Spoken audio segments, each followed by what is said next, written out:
and we are back for another fantastic episode of the Towing the Line podcast. Still have not decided on a new name, so I'm just going to roll with this one for the foreseeable future, and I'm sure at some point something will just fly into my brain and I'll know the moment it hits me for what the new name will be if I change it, that is. So for the time being, it is Towing the Line podcast. I have started an Instagram page if you want to check that out. I haven't posted a lot, but I plan on posting shit that I reference in the podcast to that page, just to keep it clean rather than posting it on my personal one. Bit of backstory too relating to that. I remember I had a personal page, and then I started my fitness page, which is now my new personal page. And then now I've started a podcast page. So many branches. The reason I started my fitness page was because I was like, I don't want to post about fitness on my personal page. And then it got to the point where I was like, this is kind of what I do now. This is my life. Like, this is all the things I enjoy. I share, like, I've met so many friends. I've met so many cool people through doing this, that this is like my personal page. So I ended up moving to that one full time, and now my initial OG personal page is just sitting there with pictures on it that I don't really do much with anymore. Anyway, so what did I get up to this week? Didn't do a whole lot. I basically just, did the usual training, stuff like that.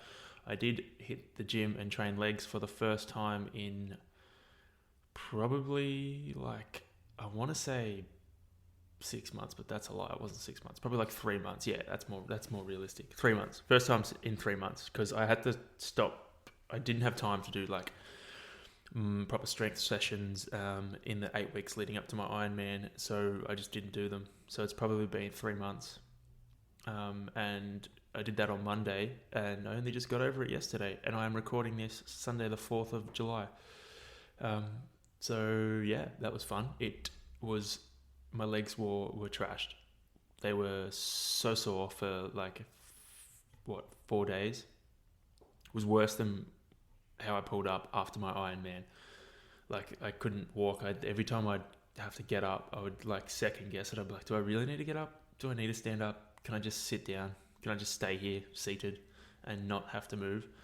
Getting out of my car was a chore. Everything was fucked. So I'm glad to be over that hump, and I will be training legs again this week. So hopefully I don't have to go through the same pain. In hindsight, I probably went a little too hard for my first session, and like my quads were cramping a little bit during that session, but I was like, fuck it, should be right. I'm in now. No turning back. So yeah, I didn't really have the right to complain about having sore legs, because I did it to myself, but I complained a whole lot because, I complained to myself mostly, and Caitlin, because my legs were sore and I wanted to complain, so sue me.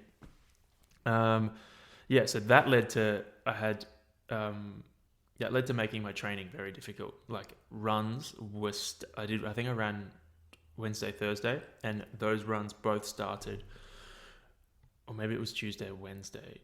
Anyway, those runs both started in like brisk walks because I couldn't fucking break my legs free of the tension until they warmed up, that is. So that was rough. And then Thursday I had a trainer set that I couldn't finish. I finished the time duration, but I couldn't hit my targets. They were, they were fucking rough. So that was a lot of not fun for me. I hate not being able to finish sessions, so I took it to heart and it hurt a lot. And then Friday was a rest day, which was lovely. And then Saturday, I rode with James, and we went for a 3-hour ride just on the road bikes. And we didn't cover a lot of distance, but yeah, we just cruised and explored some new realms, hit some pretty tasty hills. Yeah, it was good. The ride felt like it took fucking forever, mind you. Like, we were out there for 3 hours and it felt like we were doing a 6-hour training ride. And we were just cruising. It wasn't hard by any means, but it just felt like it took forever. And I'm not used to my road bike seat. So that was a whole thing too. The last probably 20 minutes, I just wanted to stand up the whole way because my undercarriage was not feeling the best. And then we ran 5Ks off the bike, which was good. It was supposed to rain, and it didn't. So that was an added bonus because it was fucking freezing. So the rain would have just added to it and made it so much worse. But yeah, then this morning hit a nice 20k run with my boy, Dr. Fat, Benjamin, or as I referred to him earlier in the earlier episode, the first episode, BJ. I don't know where that came from, but BJ Smith. Yeah, ran 20Ks with him. It was good. We didn't shut up the whole way. I thought we would, because we haven't caught up properly in a few weeks. So there was a lot of shit talking to be done, and we did a lot, and we still didn't get through all of it. So we even had breakfast afterwards, and we still had a lot of shit to chat. So hopefully we will have another run this week where we can fucking continue talking shit. But yeah, it was good. 20Ks, nice and easy pace. I think we averaged 5:15, which is good. Heart rates were low, which is what you want on long runs. I've learnt that the hard way. The purpose of a long run is time on the legs, and you don't want to have a high heart rate for the whole run. You don't want to have a high heart rate on the run because you want to allow your body to still recover from, a big training day on Saturday. So a long, slow run with a low heart rate is far more beneficial than going out and flogging yourself and then not recovering from Saturday, further straining your body on the Sunday. And then on the Monday, you will be fatigued and you won't be able to hit your session properly. So long, slow runs are where it's at. So that was fun. Now I am recording this podcast, watching the wind outside, and it looks very cold. I'm lucky I'm in tracksuit pants and a jumper, so I'm not cold. I had to take my beanie off though because my head was overheating, and that was not fun. There was other shit that I covered. I did this fucking killer back workout at the gym on Thursday, I think. It was so simple, just an empty barbell. It was like 10 barbell curls, strict and like 2-second negative, 10 barbell curls. Then it was 15 bent over barbell rows with a 1-second pause and a 2-second negative. And then it was 20 tricep extensions over the head with a 15 kilo dumbbell. And then it was just a sled push and pull about on a 25 meter track. And that was, I'm so sore from that. Like that kicked my ass as bad as the squats did on Monday. So that was a good feeling. So what do I want to cover off today? Today's podcast is, I wanted to try and touch on how challenge brings along growth. Challenge brings along growth for you and whoever's, I guess, faced the challenge. One more thing I would also like to touch on is I have started reading, as per recommended by the podcast guru Joe Rogan, The 4 Agreements. So I've started reading that book, and I don't like reading. I never read, but I'm reading it, and I'm about a chapter in, and I'm enjoying it. So I like the concept of it. If you have a chance, check it out. It's worth looking at least, if you do anything. All right, cool. So moving on to the topic or the purpose of today's podcast, being challenge equals growth. I'm a huge believer in how in challenging yourself and pushing yourself to grow as an individual, and you just learn so much through challenge. It's insane.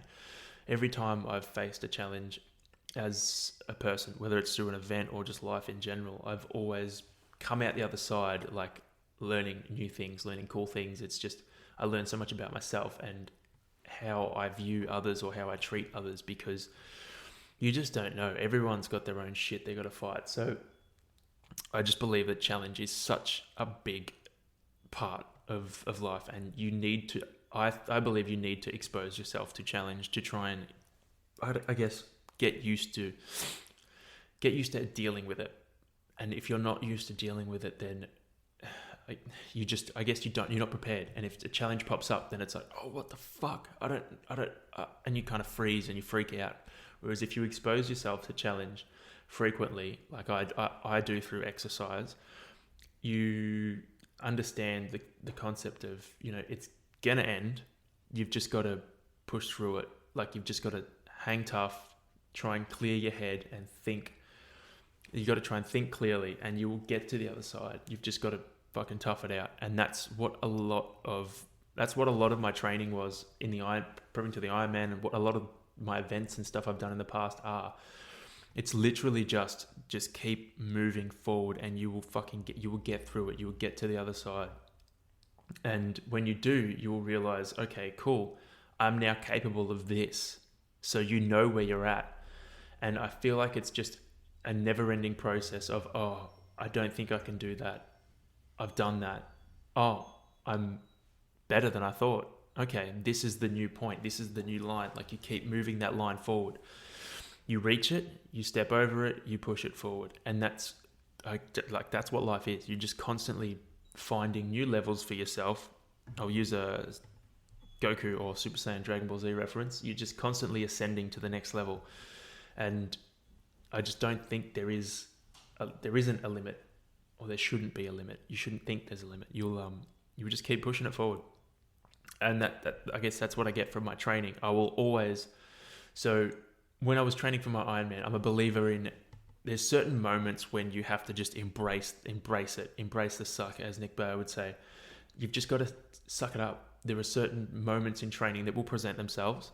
I have learnt to recognize those moments and be like, all right, this is a key moment. This is a key slot in the timeline that I'm going to have to face this challenge and overcome it. And when I get to the other side, I'm going to fucking level up. This is the moment. I remember so I'll give 2 examples, 2 or 3, depending on whether I can think of the third one while I'm talking. So the first one, flashback to mid-2020, amidst the COVID outbreak in Victoria. I was, training, everything was going really well. And then I had got a niggle in my glute, and it kind of had worked its way up, and I ended up spraining my facet joint in my back. And it got to the point where I was just pushing through it because I was like, fucking challenge. Yeah, push through it. And then I ended up fucking injured. I couldn't walk, couldn't even get out of bed, couldn't walk for a week. And then I started to try and ease back into training. And then once I realized I could ride and kind of do stuff, I went full ham again and injured my back by the end of the next week. So I had injured it on the Monday, and then by the Saturday I was on the bike again, and then by the Tuesday the next week I was in bed again, unable to move because I'd fucked my back again. And then that time I was like, all right, you have to do this properly. You can't rush this shit. And then the challenge for me was actually being slow in the recovery process to actually get back to full health. And my coach, Nicola, sorry, I'm going to take a drink. My coach, Nicola, said some very wise words to me amidst that injury. She was like, you look forward, picture, 3 months down the track. You want to have rehabbed this properly, and you want to be further ahead than where you are now. That's how you want to approach it. And she's like, imagine if you don't do it properly now, and you get to 3 months from now, and you're still dealing with this niggle, and you haven't progressed. You don't want to do that. You want to be, way further ahead than you are now. And I kind of took that on board. I was like, fuck, you're right. I need to start looking at things like that. I need to start looking ahead and being like, all right, what changes can I make now that are going to make my life better in the future? And I guess that's why I decided to start this podcast now too, because I was like, if I start this now and I put in the hard yards, I kind of get the gist of it. I figure things out. I whether I build an audience or not, I put in the yards now and I learn how to do this, then it might be something I can do in 2 years that's, beneficial. I might have a few episodes out there. I might be good at talking. So I've been big at that. I think, okay, what do I need to change now to make sure that my life is good or everything's set up properly in 3 months from now? And that's kind of how I've started approaching different things. So I've lost my train of thought. Oh, yes. So for me, the challenge in that was recovery and realizing that I needed to look after my body in the recovery side of things. And I think I had purchased a Whoop around that time as well. I think I got it in July, and that happened in August. So I was like, all right, I need to focus. I need to look at my Whoop. I need to, check my sleep patterns. I need to check my recovery patterns. I need to see what works, what doesn't work, and this and that. And I I was just experimenting with a bunch of things. Like I started doing ice baths. I made an ice bath at home out of a freezer chest. I haven't used it in a very long time, but that did a lot for me. I started stretching after doing especially long sessions. So not so much. So I did warm up as well. So I stretched after my long rides and runs, not swimming so much unless I was especially tight, but it's just I would always stretch after long rides and runs. And what I would do it to make sure I did it is I would have a minute timer set up on my phone, and I would hit the couch stretch on my left leg, couch stretch on my right leg, then I would do a glute left, glute right, and then I would do hamstrings. And I would do those stretches every time I finish a long ride or a run religiously, and I still do, because it was like it when I sprained my facet joint, it was apparent that it was because I had tight hips, tight glutes, and then also a weak core. So I started training core as well. I started doing planks within my workouts or after my workout sessions, just to make sure my core was up to par. So I implemented those things through that challenge. I learned those lessons through injuring my back, 2 times in 2 weeks. And that has obviously helped me today too. I'll always do warm-ups as well. I'll always activate my glutes. I'll always do a bit of a, what's it called? The pigeon stretch. I'll do shit like that before running, before riding. Like as soon as I get out of bed, it's like, all right, first thing I'm going to do, warm up, because that's how you prevent injuries. And I've learned that through experiences and challenges and being faced with injury and stuff like that. So you learn through that shit, whether it's good or bad. The next kind of example I'm going to show is so I remember what the other two is. Great. So first one, this was in my Ironman training block. It was a really shit weekend in Melbourne, like stormy, rainy, horrible weather. And it was the last long ride I had before I started the severe taper. So I'm talking like it was a 180k ride. So like 5.5 hours maybe. And then the week after was like 2 hours. So it was insane. I just had to get through this one last week. And this last week just so happened to fall on it was fucking atrocious weather. So James and I made the call to go and drive out to Seymour. So drive for about an hour to avoid the storm. And we did. We got there. We were there by like 8 o'clock. We're like, great, this is going to be fantastic. Like the skies were actually clear. It was freezing, but it was clear skies. We started riding. The road was good. Not many cars. We were flying along. Got about 20 minutes in, and then James's tire was flat, and we were like, oh shit, okay, we'll stop, we'll fix this. And then on inspecting it, it was fucked. Like he must have accidentally ridden over some glass or something and had shredded the wall of his tire. So we could have changed it, put a new tube in, but 2 seconds later we would have had another flat because it wasn't going to be protected anymore. So we were like, oh shit. So I rode back, got the car. By the time we got back in the car, it was probably like, I don't know, 9:30. It was probably later. It was probably 10 o'clock. We didn't get back home till I didn't get back home till I think 11:30. By the time I set my bike up on the trainer, because it was shit weather, it was probably 12:30. And then I was like, all right, I have to ride for 4.5 hours on the trainer. And yeah, I just accepted it. I was like, all right, this is a challenge. This is something I'm going to have to overcome, and it's going to prepare me for this Ironman. Just suck it up and get through it. I just, that's the mentality I had. I was like, just picture 7:30, 8 o'clock tonight, lying in bed, watching a movie, all cozy, and being able to have a good sleep. Like after having a nice shower, like just picture that. That's what you're going to get to. I was like, all right, like just sucked it up, and I was like, game time. This is practice run, Ironman mentality. So that's what I did. I just sucked it up, hit the 4.5 hours on the trainer. Then I had to run 14 Ks. I didn't anticipate it getting dark as quick as it did. So I ended up finishing in pitch black darkness, running with no light. And there was kangaroos everywhere. It was fucking sketchy as. Sidebar, I got chased by a kangaroo once too, one morning. It was terrifying.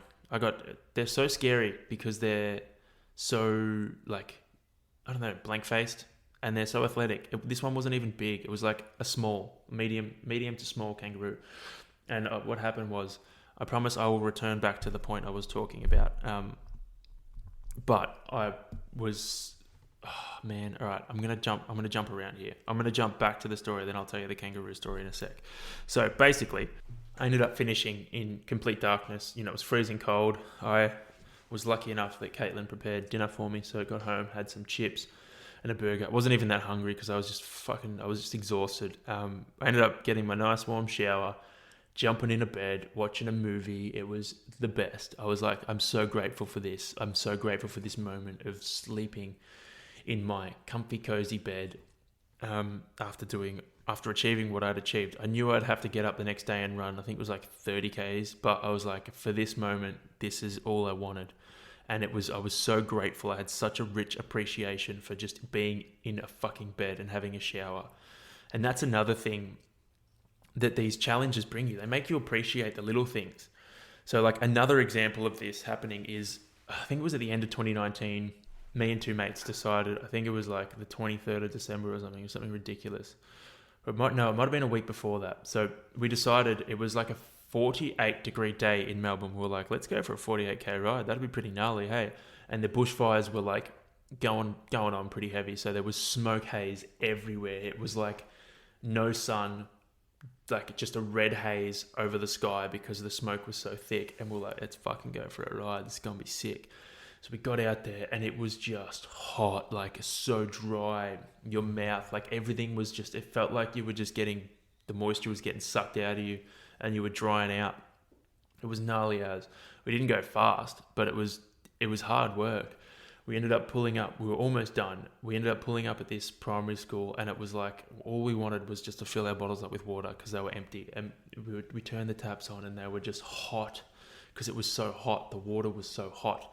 And we couldn't, there was no water coming out. We had run the taps for like 5 minutes and was like, there's no cold water here. What's going on? And eventually like some cold water started coming through and we were like, yes! We started pouring it on ourselves. It was the best. It was the most I've ever appreciated just having cold water. Cold, drinkable water that could like quench this fucking thirst after riding for, I don't know, it might have taken us nearly 2 hours in this extreme heat, and it was like the appreciation we had for it was so raw, so simple, and it was just so rich, and like it was, yeah, it just brings you, when you face challenges and shit like that, it just brings you to this point of you're so raw, there's nothing, you don't pretend, there's no lies, you can't put on this facade. If you're putting on a facade, you can't put on bullshit. You are who you are, and that's what I love about it. So like you just have this appreciation for water. It's fucking water. Like we take it for granted every day, but just being able to drink it and have cold water was the most amazing thing. And I will always remember that moment. I will always fucking remember it. But like, I feel, yeah, that it just brings you, it strips you back. It makes you so bare when you face extreme challenges. Like, and obviously I'm talking about these challenges from a personal perspective, but these challenges vary. Like everyone's level of challenge is different. So for me, I've done a few different things. I've like, my line has been pushed further and further and further throughout my life. I've, faced all sorts of different shit, whereas someone may not have faced a lot of things. So for me, running a kilometer is like, great, whatever. I'm happy to do that at the end of, say, running fucking 40 Ks. I'll just run an extra K because who cares? It's 1 kilometer. Like, it's not a big deal. But for someone else, running 1 kilometer is huge. And you have to respect that. You have to understand that everyone's level is different. If you don't understand that, then you're an asshole, because you got to respect other people's boundaries. Like, I remember when I was first starting out, like, I'd look at people doing huge runs and shit, huge rides, and I was like, how the fuck do you do that? I'd look at Ironman when I completed my first half Ironman. I was like, how the fuck am I going to do double? I just did it. I finished it, and like, everyone's level is different basically, and you can't judge other people for having a different level to you, because that's just not fair. So, what was the point of me saying all this? Basically, just everyone has to challenge. I think everyone should challenge themselves, because it's going to benefit you in more ways than you can think. It'll open your perspective on life. It'll help you appreciate the little things more. And I think it'll help you respect and appreciate other people's challenge too. Even whether it's bigger or smaller than yours, like everyone's level is different.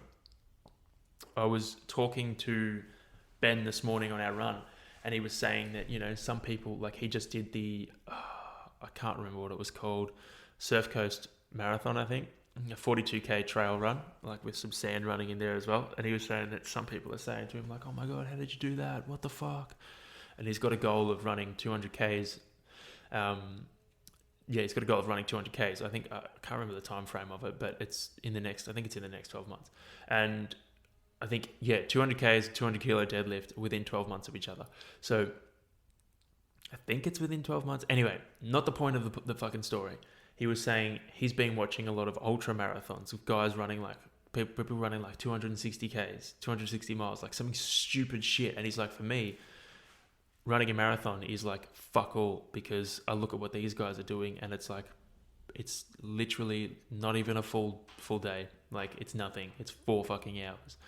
But to some people, running a marathon is like insane and unfathomable. So everyone has a different level of challenge, and it doesn't take away from the principle. If you challenge yourself, you're still going to grow and you're still going to push that line. Whether it's for me running doing an Ironman, or someone running 100 meters, or, a kilometer, it's still going to challenge them just as much. It's just a different, just a different perspective. They're still given the same effort that I'm giving, but it's just relative to what they've been through. So, yes, I'm going to jump back and tell this kangaroo story quickly before I jump into one of the most challenging things I've done before. So, give me 2 secs. There was one morning I was coming back from a run. I was cooked. I think it was like 18Ks. I was running from home and I was exhausted. And I ran past this kangaroo, and it's like little Joey, and I was like, oh, that's so cute. And then anyway, the Joey must have got startled by me. I wasn't running close to them or anything. I was running in the middle of the road, and they were kind of like off to the side in a paddock. And the Joey must have got startled and hauled ass, hopped through the fence, and then just hopped past me across the road to the other side. And I was like, oh, okay. Kept running. And then I could hear this, like the footsteps of the kangaroo hopping behind me. And I was like, what the fuck? What is that noise? I was like, oh, the mum must be following it across. So I just let it go. And I'd probably run, 20 meters. And I was like, it's still there. Looked back, and it was fucking chasing me. And it was like hot on my tail. Like it was right there, right up my shit up. So I put the afterburners on and started fucking sprinting. And it was like just blank face looking at me, hopping there. I wasn't gaining on it. I was hauling ass. I was fucking sprinting. It was really hard to do because I just finished a long run. And I was, sprinting across the fucking road. And the only reason it stopped was because I came to a main road and crossed the main road, and it was like, oh, cool. And then turned around and hopped away. But it was absolutely terrifying. And then that kind of led me to think. I was like, afterwards I was pondering it. I was like, man, kangaroos are so underrated as they could be, what's it called? They could be like the maddest predators. Not predators, but they could be the maddest killers. The only things that could really fuck them up in Australia is crocodiles, and there's none in Victoria. So what are going to kill kangaroos in Victoria? Maybe dogs, or foxes, probably not, because foxes are pussies. Maybe they'll get a little baby Joey if it's left, malnourished or some shit, but they're fucking savages. All it would take is for one kangaroo to I don't know, decide to fucking punch or beat up a human, and it would be like, wait, that was really easy. What the fuck? Goes back to its kangaroo gang. And it's like, guys, you know how we're really scared of these tall meat bag things that walk around on 2 legs with hairs on their head but nowhere else, sometimes on their face, and they wear clothes, they wear these weird things on their bodies. Yeah, they're not actually that scary. I just beat the fuck out of one, and it didn't take much effort at all. And then that word would slowly spread through the kangaroo camps until they realized, they were like, guys, we can just, if they're not in their cars, they're soft as fuck. We just beat them up. And then all of a sudden the kangaroos take over and we lose. Because if you think of it, if you came face to face with a kangaroo, you are fucked. They would gut you, kick the shit out of you, and wouldn't even think twice. Do it and just hop off. There's no laws. The kangaroo's not going to go to jail. It doesn't give a shit. All it's thinking is like, you're threatening me. I'm going to stop you from threatening me. That's it. Done. So yeah, I had that thought after I got chased. So now every time I see a kangaroo, I'm like, please don't kill me. I respect you. I'm a vegan. I eat the same food you eat. So hopefully that saves me. I've actually been chased twice. There was another time it was early morning and it was very dark. I couldn't see anything. I had a torch and it chased me. I had to hide behind a tree. And then I was like, that's it. I'm going to start making dog noises to scare it off. So I started barking like a dog. And the kangaroo eventually hopped off, which was humiliating. But, you know, I did what I had to do. And this one was fucking big too. So I'm not even ashamed. Not even once. All this talk, moving back to the challenge chat. So all this, I like that challenge chat. That's good. I might actually name the fucking episode that. Hey, it's pretty cool. I'm going to write that shit down. So moving on with the challenge chat, I want to talk about another thing. I want to talk about how challenge strips you bare and reveals who you are as a person. So I've done a lot of challenging things in my short endurance career, if you want to call it. It's not really much of a career, in my short dabble in endurance. And one of the other events that has probably, other than two baits, that has stripped me back and made me, as you know, revealed who I am as bare as possible, would have been when Ben and I did a 16-hour ride for violence against women at the Eltham Leisure Centre. So the premise of this was we had to keep the wheels spinning on a stationary bike for 16 hours. And we decided, all right, the best way that we're going to approach this is do 10 minutes each for 16 hours. And we started at 5:30, finished at 9:30, and that was rough. Like, by the end of it, I was so, you know, you feel so primitive. You feel so, you know, vulnerable, because you are. Like, you've just depleted everything. You don't have the patience for bullshit. Like, if you ever want to know what I truly think of you, come and find me after a long training session on a Saturday after I've had to ride for, 3 or 4 hours and run 15Ks. Like, come and ask me what I think of you then, and I'll fucking tell you, because I don't give a shit. That's how. I'm not going to sugarcoat things. I will tell you the cold, hard truth, because I don't have the patience I don't have the energy to be sitting there thinking, oh, maybe I should word it like this to conserve feelings, or maybe I should do this and that. It doesn't have to be negative, but like, I'm just using that as an example. Maybe I should, shouldn't sugarcoat it like this. I don't have the time for that. So you just get what I think straight away, and that's it. So I think it's a fantastic way to find out who you are as a person, because you're stripped back of everything. There's nothing that you can hide behind. And that 16-hour ride did that for me big time. Like, I remember sitting there, I was like, I feel so vulnerable right now. Like, I'm at the end of everything. I've given it all. Like, I'm exhausted. I just remember feeling so stripped back, so bare and so vulnerable. And that's when I start telling people how I truly think of them, whether it's good or bad, because it's like, I'm so vulnerable through this exercise that nothing else really, really matters. So it's a cool feeling. It's a weird feeling, but it's a cool feeling. And when you get used to it, when you get somewhat used to it, you can kind of explore that. And that's what I love. Like, I don't listen to a lot of music, or I'm occasionally listen to podcasts on my long rides, but usually it's just, headphones in the back pocket, just in case I really need to listen to something. And I'll just, go out there and think stuff. And then when I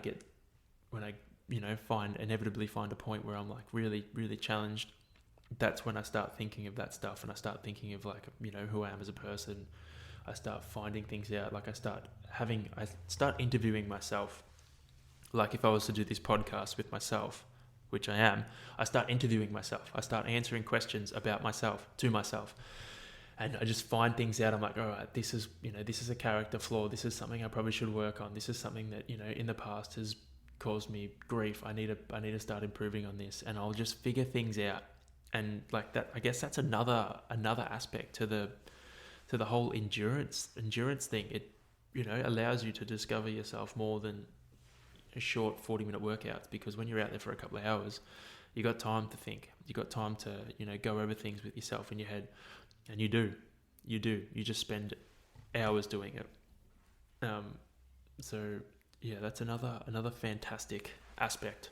Challenge brings you, I suppose, not just endurance but challenge. So moving on to probably the most challenging thing that I've done in my not career, in my life.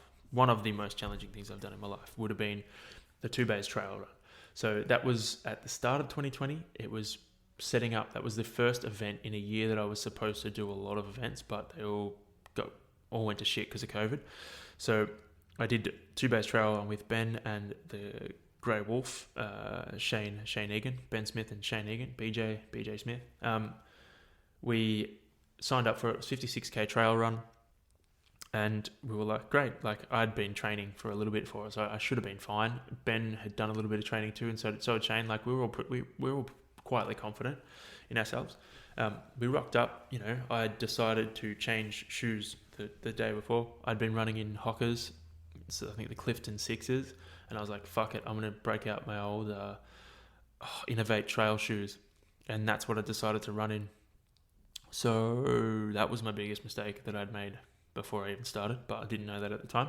And we probably got about, would have been not probably like 14 Ks in or something, and I was like, usually when you get to the 14k mark in a run, you've shaken off anything. Like, usually you start a bit rusty and then you get into it and then you shake that feeling off and then you're kind of like, all right, we're rolling now. Like, we feel pretty good. But I got to the 14k mark and I was like, oh, I still feel like shit.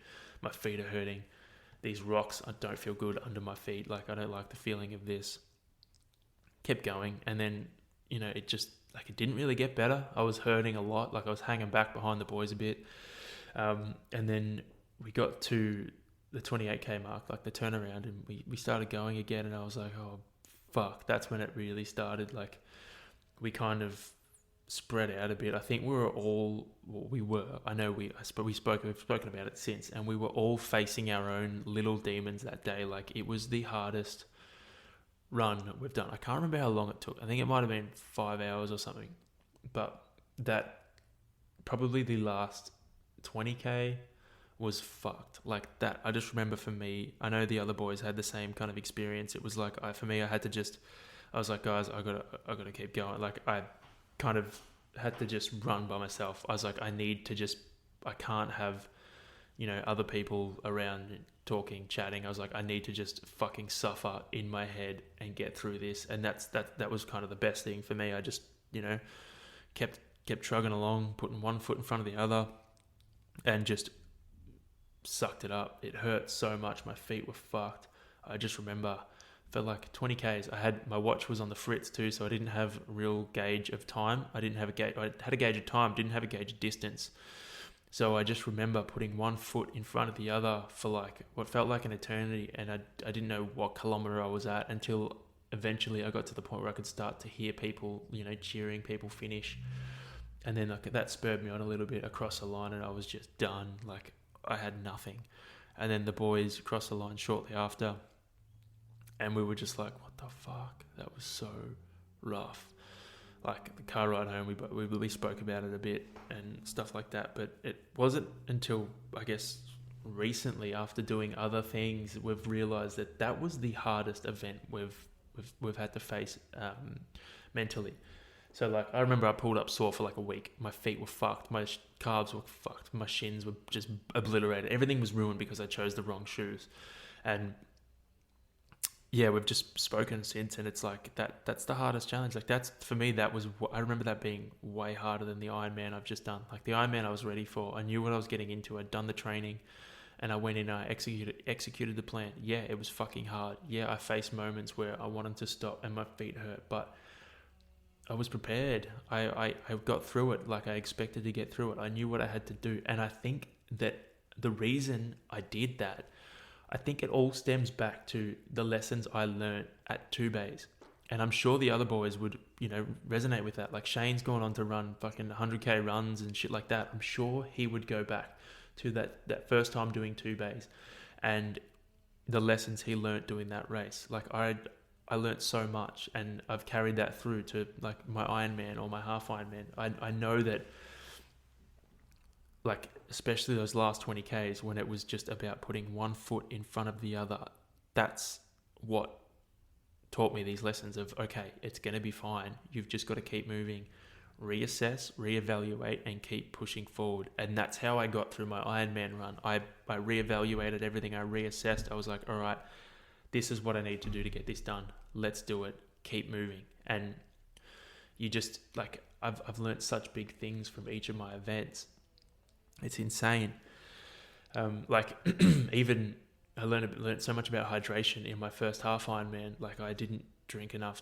I took Cliff Bars as food, which was a bad idea. They were just too hard to eat on the bike. It was ridiculous. I should have just had gels.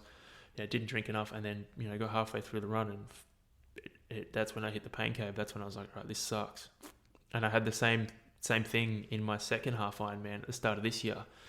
I got further through the race before it started to suck, but then I crossed the line and I was like, I have not had enough water, and it was just bad. Like I felt like I was going to pass out, and I couldn't stand up straight. Same as after my full Ironman. Couldn't stand up straight, felt like I was going to black out. So I've learnt lessons through each of these main challenge, these big challenges in my life. I'm using events as examples, but there's also been training sessions where I've learnt so much about myself, so much about everything.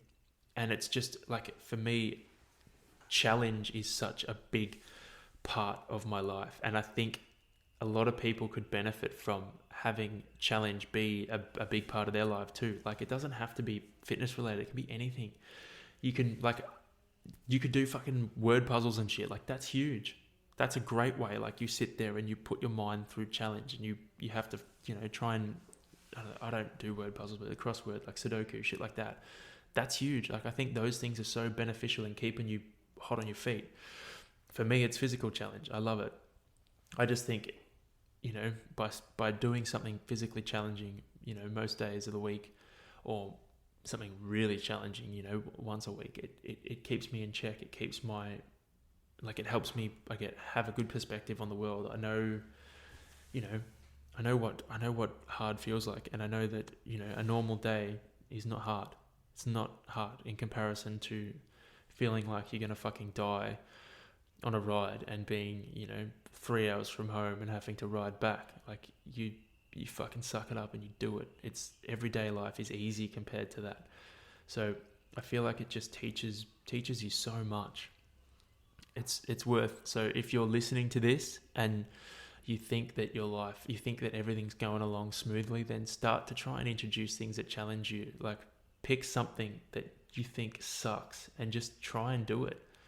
Try and do it a little bit at a time, and you will slowly push that line further and further.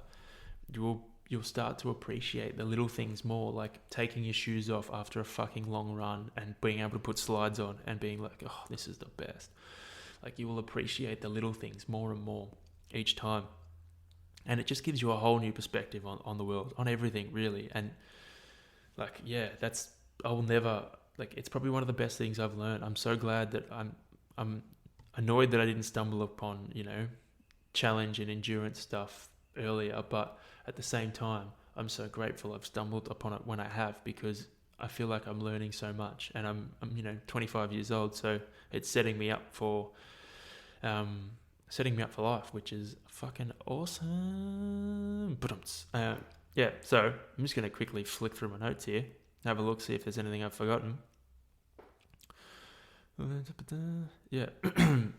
So what else? What other points do I have to add about challenge and thing?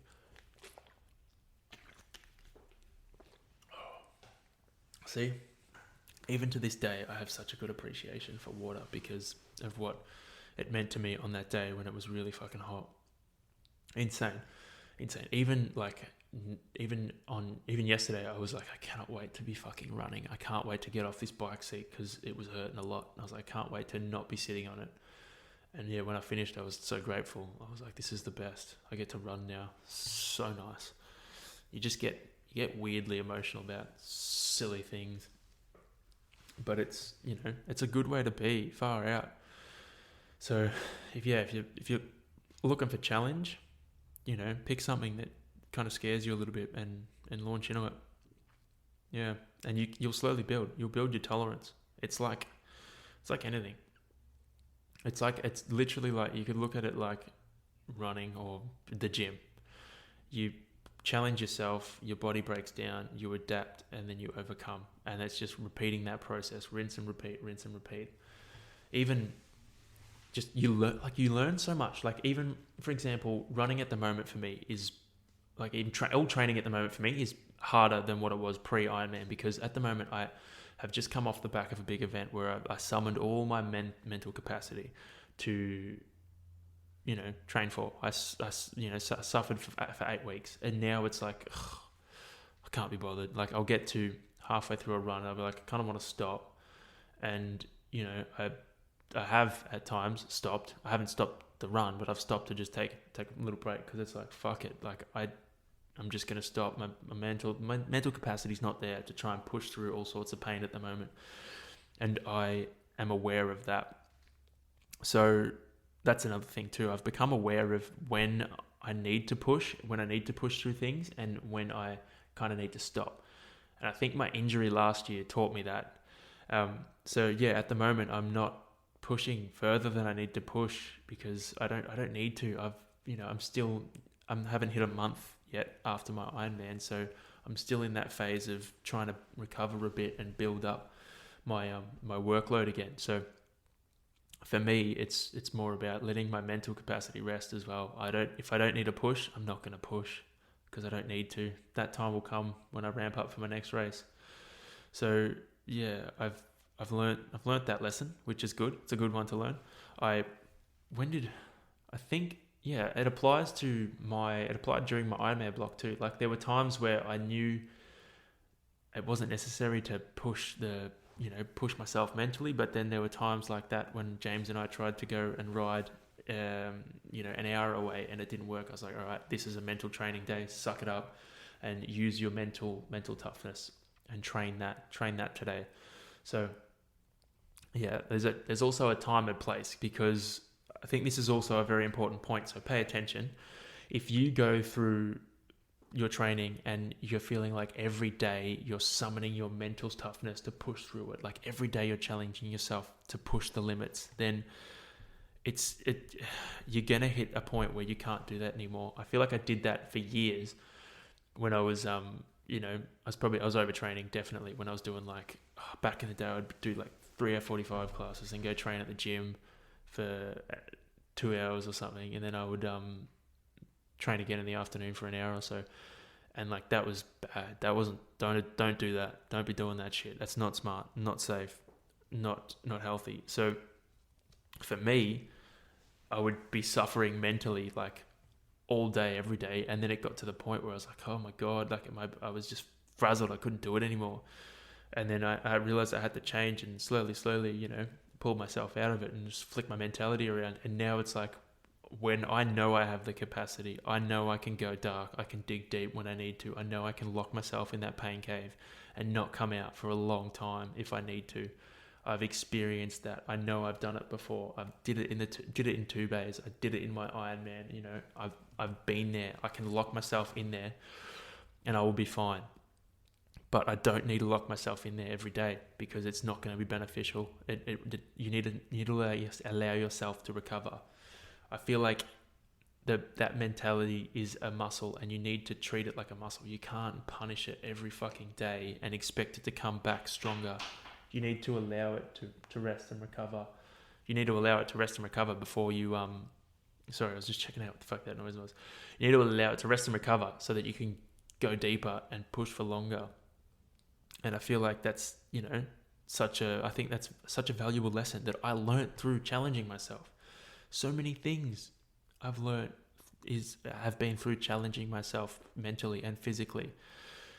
It's just, yeah. So I guess if I was to break it down simply into a few points, just to recap, challenging yourself mentally or physically just gives you such a strong appreciation for the little things in life. It will strip you down and show you who you truly are. It'll allow you to work through things with yourself that you never thought you would be able to work out. It's good therapy. It's like talking to a microphone on a podcast that you've just made. It's great therapy. It will it'll, I guess, adjust your perspective on other people. It will push your challenge line further away so that, you know, your tolerance for challenge will be higher. It's just, I just think so many people could benefit from it. And I feel like that's probably one of the issues with society today is everyone has a problem with so many little things that, you know, cancel culture, like someone might say something and everyone gets all huffed and puffed. Like, don't get me wrong, some shit people say is pretty fucked up, but like there might be little things that they say and everyone gets so in a huff about it and they, you know, tear this person down and they fucking try and ruin their lives. But in the grand scheme of things, that thing that person said, they probably don't believe it. They probably just need someone to, you know, be like, hey, you this is wrong. You can't say this. And they'll be like, oh, you're right, actually. You know, my perspective has been shifted. And that's all it is. Whereas these people tear them down because I guess to them what they see is like nothing against them, but to them what they see is like that's the worst thing it can do. Whereas I feel like a lot of these people probably haven't experienced some fucked up shit before. So to them, that's the worst thing to them. And that's why they go after it, because what that person said is horrible. And to them, it's the most extreme thing you could do. So I feel like the whole world could benefit from some fucking endurance events, eh? I feel like everyone could. I had a point on the tip of my tongue in that too, what I was talking about. It was cancel culture, people benefiting from, I'm just going to pause so I can remind myself and you don't have to listen to me think. So for you, it has been a couple of seconds. For me, it has been a couple of minutes. I had to actually run it back so I could listen to my voice and think about what I was thinking about while I was talking. And I thought of what I was going to say. And it's another huge thing is I feel like you got to be really open-minded. Like you shouldn't be locked into your opinions. You shouldn't be locked in 100% ready to die for your opinions, because like you can learn a lot from other people. So for me personally, like I have my opinions about things and it doesn't take much to, like it doesn't take much to change them, but that much has to be reasonable and it has to make sense, has to be logical. So for me, I'm always willing to listen. Like if I you know believe something wrong and someone says something and they kind of like open my eyes, I will always be like, oh, you know what, you're actually kind of right. If they are right, obviously I'll be like, I'm going to take that into consideration. So I feel like today a lot of people aren't willing to listen to other people's perspective, aren't willing to open their eyes, ears and mouths. Well, they are willing to open their mouths, they're just not willing to open their fucking eyes and ears. They will just, as soon as someone says something they don't agree with, they'll just fucking go for the throat and try and cut them down instead of listening and coming back to it, you know, responsibly and reasonably. And I think it's a problem. And I feel like the solution to all of it is challenge, because challenge is good. Challenge teaches you things. It opens your mind. It allows you to sit back and observe and then come in with an educated or reasonable, I guess, judgment of the situation. Or at least for me anyway. And Benjamino, he's going to have like 30 names by the time he gets on here. Yeah, at least for myself and Ben anyway, that's what we spoke about this morning. Like, you got to listen to other people. You got to observe to mold your own opinion, and you can't be willing to shut people out just because they have a different opinion to you. You have to listen to it. And I guess if their opinion's bullshit, then it's bullshit, fuck. But you can't hate on them for it. Jeez, you just got to accept it for what it is. Everyone's been through different shit, so everyone's, you know, perspective and opinion's going to be different wherever you go. So simple as that, really. Speaking of Benjamino getting on this old podcast, I don't know when I'll try and get him on. I haven't even spoken to him about this, so if he listens to this, he'll hear this part and be like, what the fuck? So I don't know, maybe episode 8, 9, 10, something like that. Depends if I can come up with shit to talk about, hey, because at the moment I do have a bit to talk about. I still got some pretty big gnarly topics to cover off. I don't know what I'll talk about next week, but the week after I'll probably cover off the big one that no one knows about other than Caitlin. And I hope people get a lot of value out of it. But yeah, so I do have some questions that I want to answer for today. So I got a real good one. This one's what was the most underrated factor or underrated factor in my Ironman prep. And for me, it was realizing 6 weeks out, or 6 weeks, probably 8 weeks out, that the beauty of hydration. So as I take a drink, for me, I am horrible, or was horrible, at drinking water while training and while not training. I realized that I was probably drinking like 2 liters a day while training, and I was doing like 90 minutes morning, probably an hour in the afternoon. So I was losing a lot of sweat. So I was probably only drinking 2 liters of water a day, and I was like, this is fucked. I'm gonna make use of my Garmin Connect app on my phone, and I'm gonna track how much water I drink in a day. And it was close. I think I drank 2.5 liters, and I tried to drink a bit more. So over the next, up until my Ironman, I was like, I need to bump this up to 3-4 liters a day, 4.5 on big days. And that's exactly what I did. And for me, that was a fucking game changer. Like, I wear the Whoop strap to track recovery, and for me, my recovery went through the roof. My sleeps were better quality because I was hydrating more. For me, the hydration was huge, and I just couldn't believe it. Like, who would have thought that water actually is good for you? Like, what the fuck? So for me, that was huge and so underrated. Like, for me anyway. For some people, for most people, most of the population, it would have been obvious, but for me, it was underrated because I'd never really done it before. So that has slipped off so much post Ironman. Like, at the moment, I am struggling to drink that much water. I think I've had a couple of days where I've had 3 liters. Otherwise, it's been less than that. A lot of things going on at the moment, and it's causing me to miss the mark on nutrition and hydration. But hydration is always the fucking kicker. So I've got to try and pull that back up, and make sure I'm on top of it, because if you don't fuel properly while you exercise, then it impacts on your recovery. You have to recover harder, and then if you're not doing things to recover harder after you've failed to recover during, then it just drags the process out. Whereas if you drink properly, if you drink your electrolytes, or you fuel properly while running, especially if you're doing long runs or rides, then you don't need to top up as much when you finish, and your body can already start to recover from it. It just makes fucking sense. And that's my biggest flaw at the moment, because I just can't be bothered mentally dealing with all that shit. I'm just training and, letting shit slide, which is not helping me in the recovery realm. So that's another cool fucking term anyway, recovery realm. It's just not helping me. It's not helping me at all. So I need to get on top of that shit again and, start pulling myself back into line, which I will. I will get there. So that was a good question. Another one, I think this one was a funny one. What's more degrading? What is the more degrading can of Coke to receive at the finish line? The one that says Princess or Champ? Well, for me, I honestly think the more degrading would be Champ or Princess. I don't know. I feel like Champ, because Princess, you could be like, it's ironic, dude, I'm a prince. Like, whereas Champ, it's like, you got your cop Champ, and the thumbs up as well. Champ, good on you, Champ. Oh, mate, fuck that. I'd feel so demoralized. I'd want to run the run backwards and not deal with it. So the more demoralizing would be Champ. I'd be happy to take Princess and smash that one down.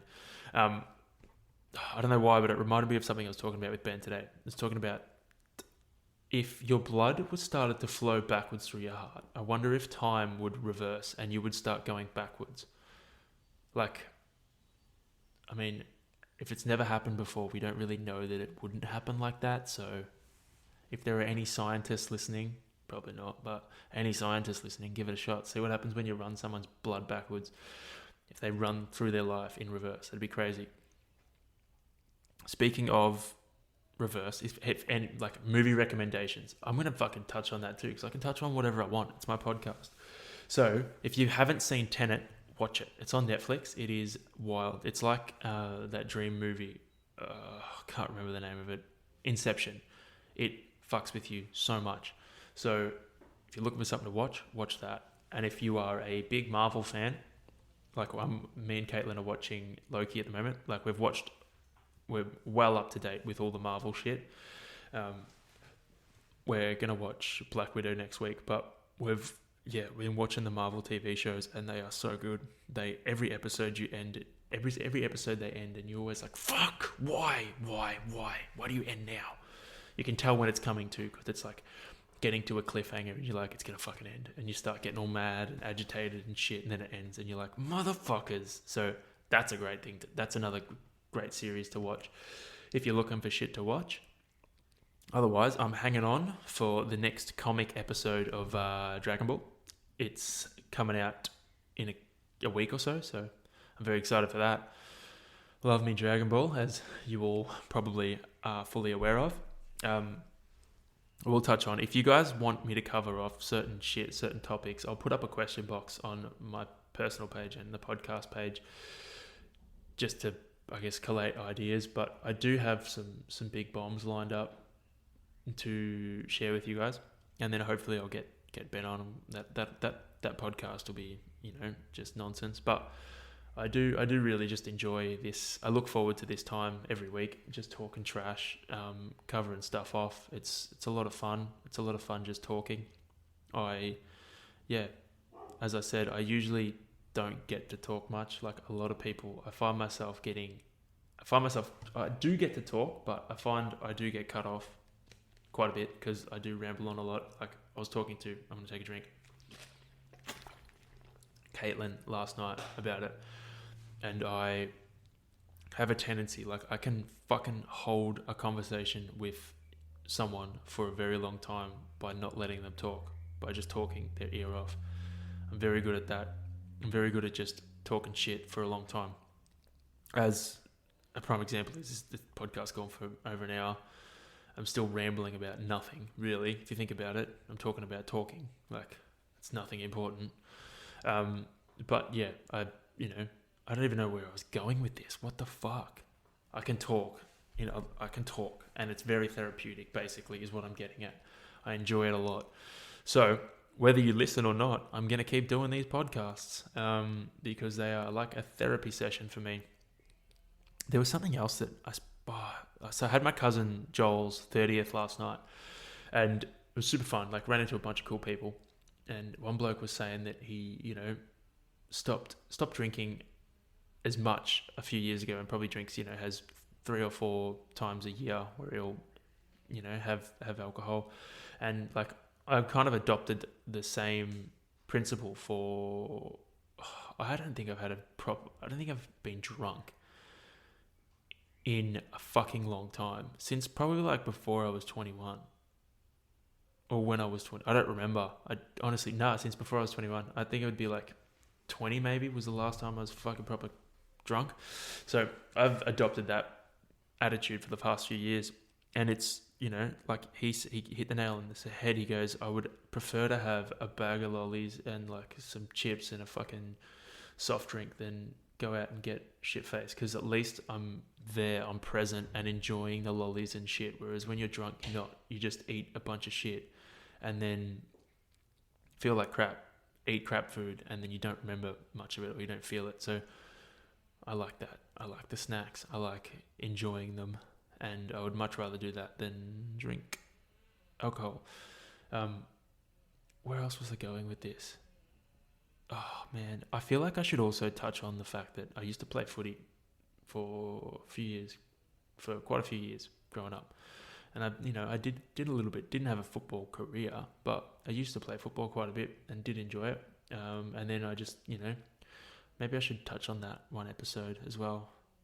Who knows? Anyway, I think I'm gonna wrap this bitch up in a nice bow, and send it off to the podcast distributor realm, where it will get sent out to your Spotify, iTunes, Apple Podcasts, Amazon, fucking all the good podcast stuff. So yeah, cool story, Hansel. I have now committed to this, so it is not going to go anywhere, or at least for the meantime. I have some big topics I want to tick off my topic list. Some big ones that I think a lot of people will be shocked about and a lot of people will enjoy. And I hope by covering off these said topics that I can help a lot of people who may be experiencing some similar issues like that in their own personal lives. Because, like, I was listening to a podcast with I think Matt Fraser, the Josh Matt and Savan podcast, and he was touching on that. He's like, now that he's retired from the CrossFit, he can pass on things he's learned to other people. And he's like, why would I not want to pass on these things to these people? Why would I not want them to learn, from the mistakes I made and be able to, fast track things instead of going through making the same mistakes that I made? Why wouldn't I want them to just learn and skip that whole, mistake making period and just jump forward? So I feel like I've had a lot of people, like training with James has been a big thing. Nicola, my coach as well. Like people like that have helped me skip making mistakes. Like, yeah, I've still made some, but by listening to them, I've avoided making so many more mistakes. So I think if I can help people by spreading shit that I've been through, like sharing stuff I've done, sharing stuff I've been through, sharing the little processes of things, I feel like I will help them. I just want to help people, learn and be able to push themselves further. So yeah, I'm going to keep doing this until I get all the things I want to get off my chest off, and then we will reevaluate. But I dare say I'm in it for the long haul, because as I said, I can talk. Motherfucker can talk. So anyway, I will wrap this up. I hope you have a lovely evening, morning, afternoon. Enjoy your training session. Enjoy your car ride. Enjoy work. Enjoy whatever it is you're doing while listening to this. You could be taking a shit or having a shower. Who knows? I do all those things while listening to podcasts. So enjoy. If you have any feedback, drop me a message, or like if you could rate and review, that would be fantastic. Or even share. If you could share the podcast, I would really appreciate it. If you make it this far, that is. I will know if you make it this far, because Spotify has analytics and it tells how many people drop off. So if you don't finish this, I will know. So finish it, share it with your mates. Send me a message. Let me know what you think. Anything I can improve on, I will be open ears, because like I said, this is my 3rd episode. I have no idea what the fuck I'm doing. So any criticism is welcome. And I'm not a person who gets cut by it. I used to be, but not anymore, because I've learned through challenge. Take things on board, listen, and, make the appropriate changes. Anyway, I love you all, I suppose. I didn't know I was going to say that until I just said it. I'm going to leave it in. Love you guys. Hope you enjoyed this episode. I'll speak to you next week.